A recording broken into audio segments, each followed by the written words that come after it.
Well, all right, welcome back to another windy, cold, cloudy day here in White Mountains, Arizona. It just doesn't stop. You'll get sun for maybe 30 minutes and then it's just cloudy and rainy, but oh well. We are back to another episode of Building a Homestead with the Bayos. This would be the end of the third week of the compost pile. And like I said before, it's been really cold, it's been really wet, it's been snowing. So it definitely slowed down the process of this compost breaking down. So we're gonna have to turn it one more. I mean, at this point, I don't know how many more weeks we're gonna be turning it, but we're gonna turn it until it turns into soil. That's the end point here, is to create soil for our garden. So let's start turning this bad boy.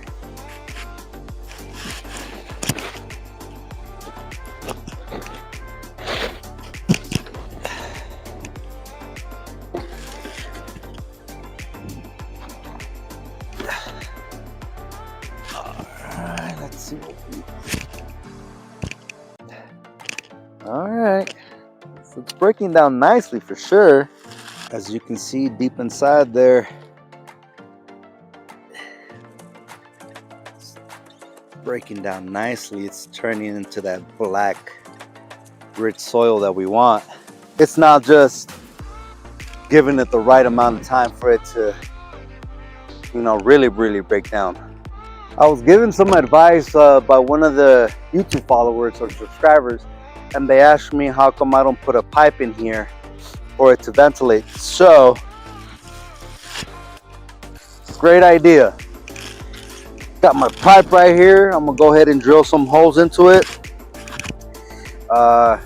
Pretty much maybe up to here, drill some holes, and I'm gonna put it in the center of it. That way there's some oxygen going in there, some heat coming out. So that should help my compost pile, compost faster. So thank you for that tip.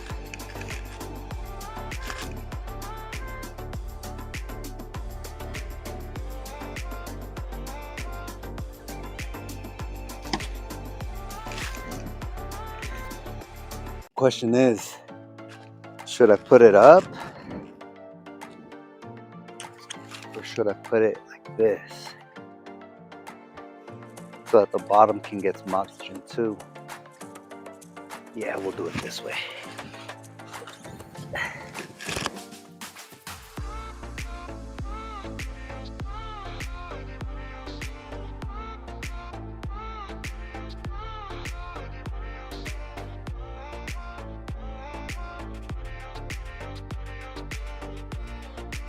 We're definitely getting there for sure.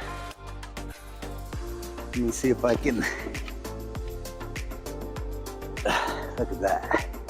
So we went from that red color, the parts breaking down, starting to look nice and black. What we want.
is wet the top layer, cover it up.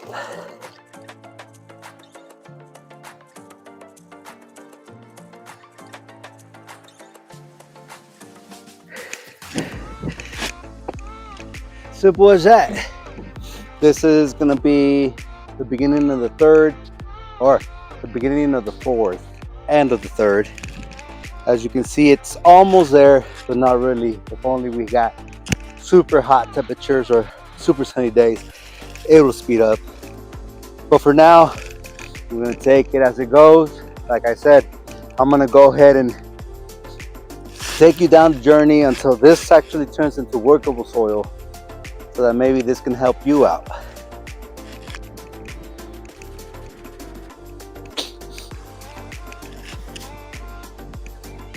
One question I have about this garden bed is, how come I don't build a greenhouse where it is now? And I've been thinking about it, but the only reason is, as you guys have seen, it's very, very windy, and a lot of greenhouses out here don't really make it due to the wind. The wind is so strong that the camper just shakes like crazy at nights sometimes.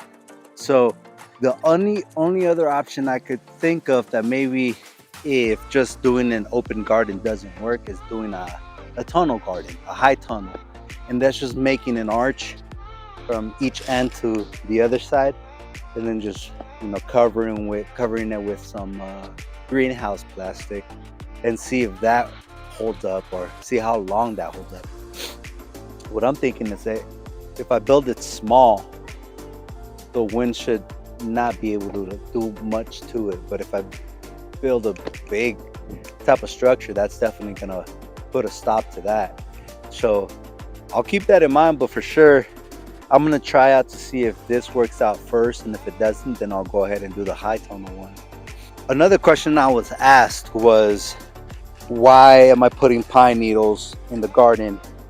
Aren't pine needles acidic? And yes, I touched base on that on the first video on this garden bed. And most pine needles are acidic when they're green, but once they're dry, turn into brown, most of the acidity has gone out, and it's just brown compost. Now in here I do have sticks, small sticks, leaves at pine needles, and it's slowly breaking down to the point where if you scratch down here, the soil, it's no longer red. It is now a dark brown, and look how soft it is. That right there is perfect for any roots to be able to grow down there. So that's one reason why I use pine needles. Aside from the pine needles breaking down into actual soil and workable soil, because this once it breaks down, it does turn into soil, into compost, and once broken down, you can use it to seed, to plant your seeds, plant any type of vegetables and anything. So at the same time as it's being used as a bed of mulch, in a sense, because it does retain the moisture in very, very well, as you guys saw when I dug that hole. This also keeps it, so that this is going to help me water less. It will retain the water, help the seeds grow. Seeds will always have moisture. The roots will definitely have that ability to dig down this nice loose soil. And that's the reason why I'm using dry pine needles.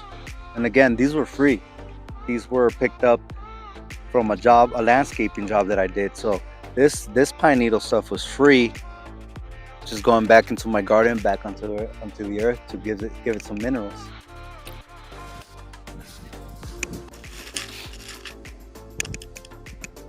Well, there you have it. That's another video here at the Bayos Homestead. Thank you for watching. If you like what you saw, hit that like button, hit the subscription button, and also hit that notification button, so that every time I post a video, you get notified about the updates.